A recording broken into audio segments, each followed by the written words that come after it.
The British took Malta from Napoleon in 1800 and remained until independence in 1964. They left behind the Navy and the best of British engineering, classic old clunkers which the Maltese have an undying love for.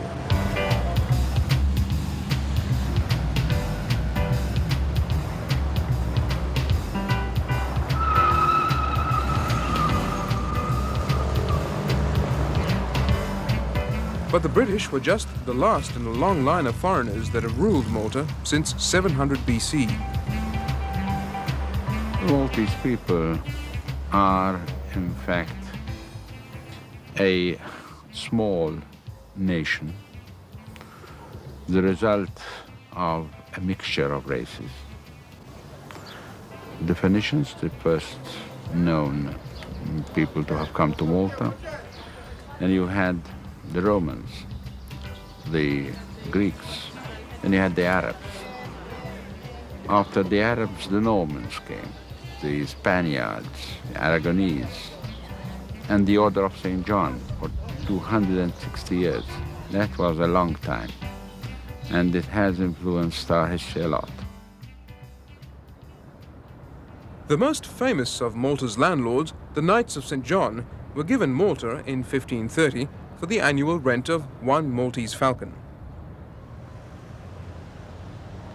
With the money they saved, they went on to defend Christendom against the Islamic forces of Turkey's Suleiman the Magnificent in 1565. Then followed nearly 3 centuries of flourishing art, culture, and cathedrals, their European aristocratic wealth marrying miraculously with the chaste religious order they were chosen to serve.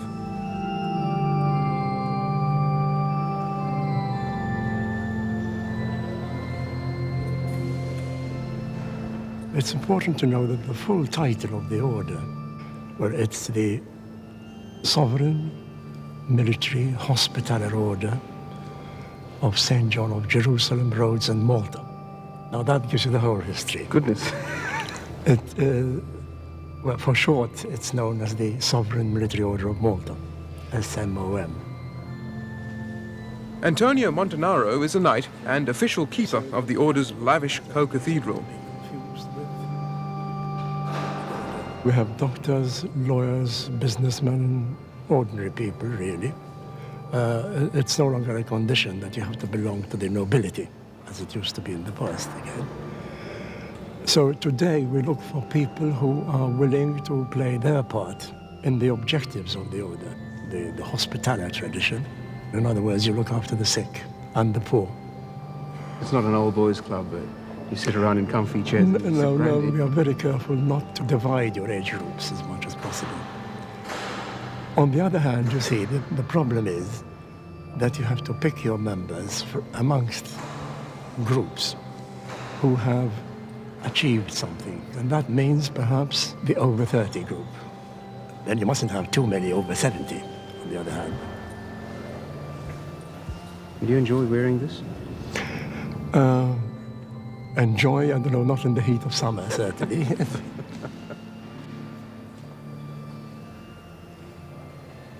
In the baptistry, a much-prized Caravaggio depicting the beheading of John the Baptist.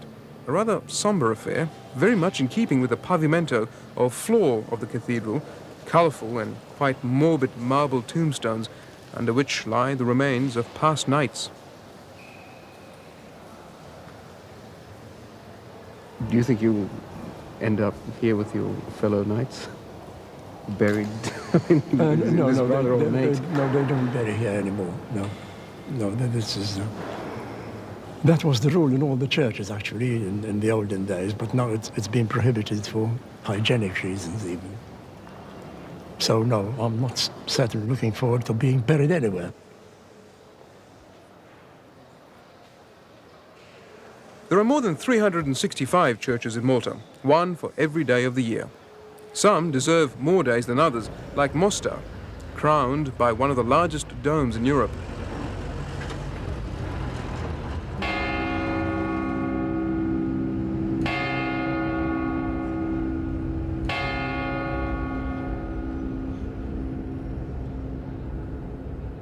The Knights ruled Malta as a religious community.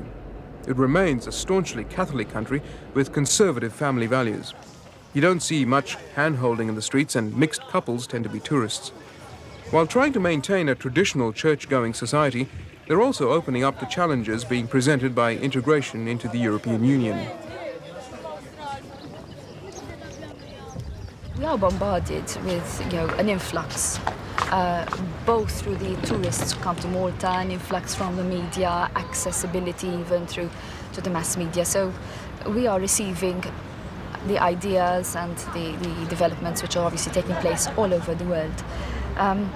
But I did say that the Maltese have the family very close to their heart. And as regards traditional values, for example, we do not have divorce in Malta, and abortion is still a crime. And I don't see there'll be any change in the outlook on abortion. In fact, Lorraine Schembri is a lawyer.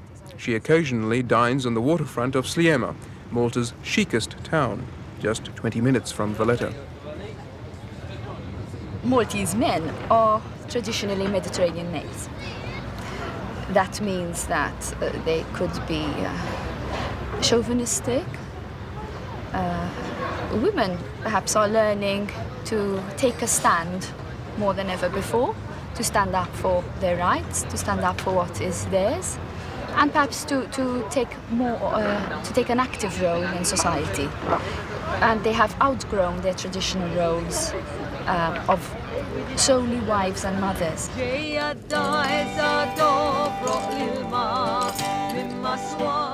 Some traditions die hard. On the island of Gozo, cottage industries thrive. The women weave intricate lacy things, while men blow long hot pipes.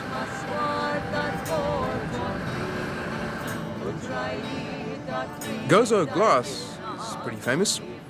Just what you need, beautiful handcrafted things that stock the shelves of 1 million gift shops around the world.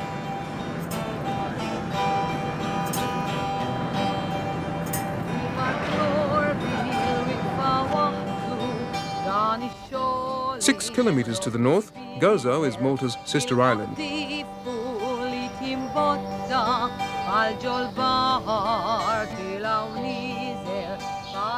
It's greener, quieter, and slower. Now it also attracts wealthy European retirees.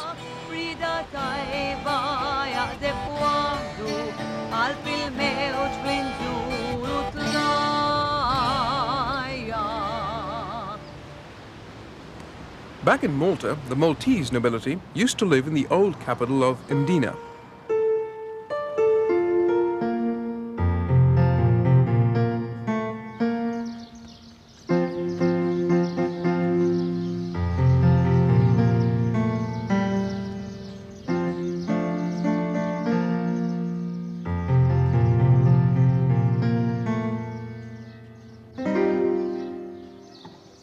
Built by the Romans, its ornate Italianate buildings hide fine old residences, now inhabited by malingering aristocrats and professionals.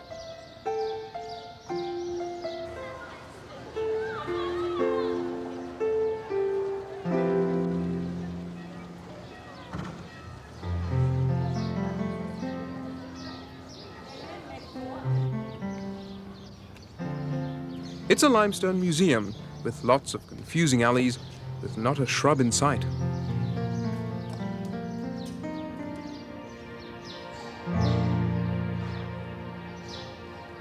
A garden is so rare in Malta that you have to become the president to have one. No, many people have private gardens. I didn't have one before I became president, and it's a 10-year of office for 5 years.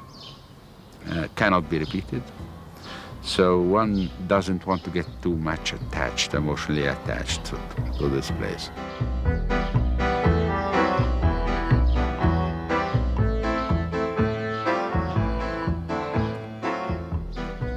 So, while Mdina is a fancy suburb, the action happens in Valletta.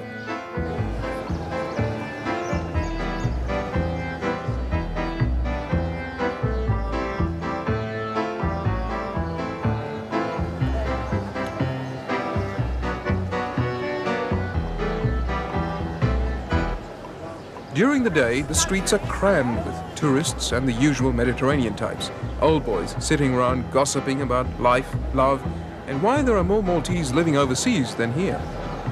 What do you guys do? You sit around here all day? We are over 60. Our pension, you know. That's for retired. 70 years old, you know. They are retired. Of course, All retired? Yeah. It's a great life sitting around here talking. Government pays We get for the it. money for nothing.